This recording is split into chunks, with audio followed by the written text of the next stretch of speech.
The V12 is a very old, very antiquated answer to a very old, enduring question. How do you make a lot of power smoothly with a reciprocating engine?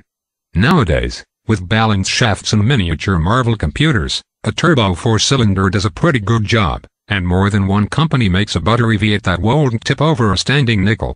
Add direct injection and turbos, and you have V12 power without the size, weight, and moving parts. But there's just something about sitting behind or in front of the inline sixes married at the crankshaft. The V12 is the triple-axis turbine of an increasingly quartz engine world, and it delights us precisely because of its excessive parts count. Oddly, Aston Martin considers itself a V12 company, even though its most glorious David Brown era depended on inline sixes.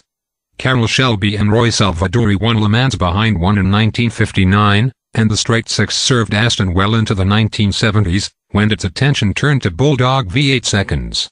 The company didn't get its first V12 until 2001, a 5,935cc unit made by splicing together two Ford Duratec V6 seconds in a CAD program. Ferrari is a V12 company. Lamborghini is a V12 company. Jaguar is a V12 company, though it hasn't sold one in years. Aston Martin. Well. But we're willing to forgive this conceit, which issues from Aston CEO Andy Palmer, a recent refugee from the upper ranks of Nissan, who has two ideal qualifications for his current position. He's an engineer, and he is British. Under Palmer, and with company ownership divided primarily among investment groups in Kuwait and Luxembourg plus Daimler AG, Aston Martin is a brand on the move. The new DB11 featured here is the first shot in a rapid fire for Aston. Anyway, 6-year product salvo intended to more than quadruple company output to 14,000 vehicles per year and put Aston on sturdy financial ground. Leading is the middle child, the DB11, introducing an all-new riveted and adhesive-bonded aluminum platform that shifts the emphasis from extrusions to stampings to create more cockpit space. It's due in U.S. showrooms before the end of the year with a base price of $214,820. Next year the new entry-level Vantage makes its debut with a V8 from Mercedes-Benz, a dividend of Daimler's 5% stake in Aston. A redesigned Vanquish appears in 2018 as the top-spec two-door car, the styling of both it and the Vantage intended to build greater separation between the poles of Aston's sports car lineup. Convertible versions of all three will follow. In 2019, the DBX crossover, Aston's biggest gamble ever, will march forth from a new factory adjacent to a former RAF base in Wales. And if that isn't enough, Aston plans to relaunch the Lagonda nameplate by 2020 with a luxury liner aimed at Bentley and Rolls-Royce. Market an all-electric 200-plus mile range Rapid to give Tesla Model S customers a way to spend even more money.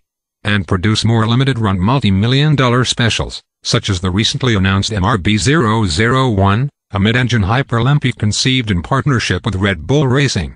Big plans. Inshallah, it will all come to pass. Meanwhile, the DB11 is here, ready to be sampled in central Italy's Tuscan highlands. This giant coupe is a thematic throwback to an age when Italians drove tiny Fiat Cinquecentos, speed cameras were unheard of, and the royalty cruised in Ferrari 365 GTS and the like, high beams flashing to shoo aside the peasants. The world has changed, but we can still love the old ways. The DB11 is a big, powerful softy. In the cushionest of its three suspension modes, the dampers allow deep strokes and the car squats theatrically under acceleration, even shimmying a little at the rear if you catch a bump just right. Our route through Tuscany took in a lot of narrow, snaking roads, on which the car felt a bit caged if still competent. The brakes are firm, and the steering weight and tune are organic if not quite sharp enough for a pounding pace. The transmission paddles have excessively long throws, making manual shifting less than gratifying. Aston does get points for separating the suspension mode control from the throttle transmission control, of which there are also 3 positions. Thus, you can put the suspension in the more tied-down middle setting without being forced into a correspondingly sharper shift and throttle map. Turn both controls up to max attack and the DB11 is still no street brawler. In Sport Plus it becomes about as aggressive as the Earl of Denbigh upon discovering that the brandy has turned. Gaze at the photos for a minute and admire how Aston rolled the dice on some new ideas while also retaining the basic water-smooth shape of a river stone, the one introduced with the 1994 DB7. The DB11 is long, low, and extravagantly wide, as was its slippery predecessor, the DB9. But it gets a little more technical with lead-like blades, a few beveled edges, and the roof strake, a flashy bit of armor that arches over the cockpit and sacrilegiously cleaves the steeply raked C-pillar, an Aston trademark.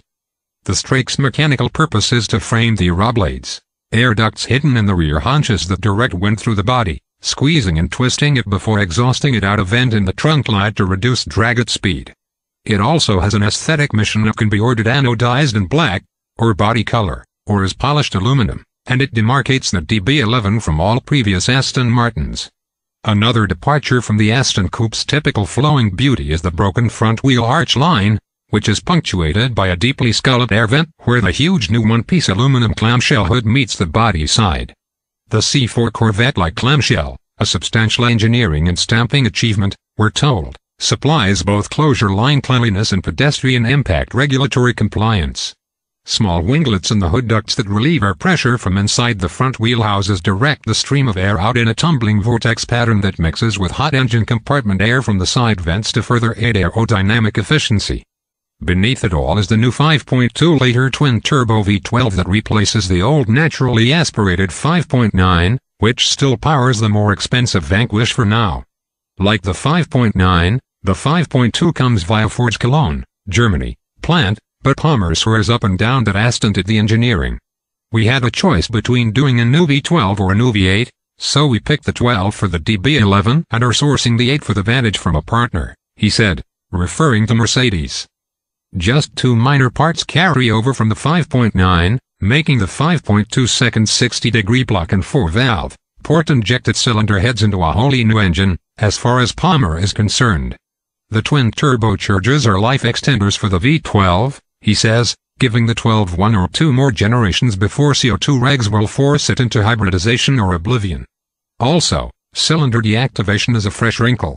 It engages at lower power settings to turn the engine into a pair of inline 6s, the switch from one side to the other happening every 20 seconds or so to keep all the catalytic converters warm. There is no indicator and, from our drive, no indication that it is at work, the standard 8-speed ZF automatic going about its seamless business as though nothing has changed. Inherent balance is a wonderful thing. DB buyers are Aston's most conservative, says Palmer, even more so than those of the pricier Vanquish. Thus, the interior looks like a Florentine leather shop with a steering wheel. Fans of ornamental stitching are an optional upgrade away from the otherwise plain seats. Same goes for the somewhat frilly brogwork on the center armrest and door leather that makes it look like a deconstructed dress shoe. Optional trims include carbon fiber or natural-looking wood. Daimler's participation is evident in some Mercedes switchgear and the infotainment screen, which will be familiar to any current Benz owner. You know you're in a luxury GT and not a sports car because of the motorized center armrest storage bin lid. Also electrified is the trunk pull-down and, in a first ever seen by this author, the twin hood latches. Just drop the hood and electric claws grab it up 2 corners and draw it down. Mechanics will surely appreciate that feature, though owners might have preferred automatic door sealers instead.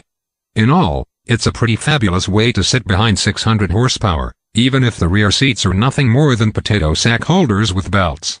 Your kids may may even complain about the shortage of outward visibility, but you will look stunning sifting through city traffic and onto the big motorways of the continent.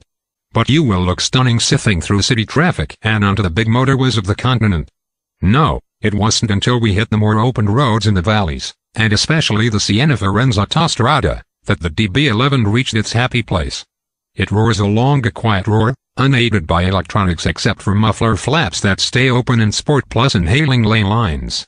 The V12 betrays its compressors in the way it rapidly spools and platses a little too suddenly when you lift, but it's still a marvelous engine situated in the perfect vehicle for such things. And thoughts why you'd want a DB11. Because if we can't all go back in time, then going forward behind a V12 is as glorious as it gets.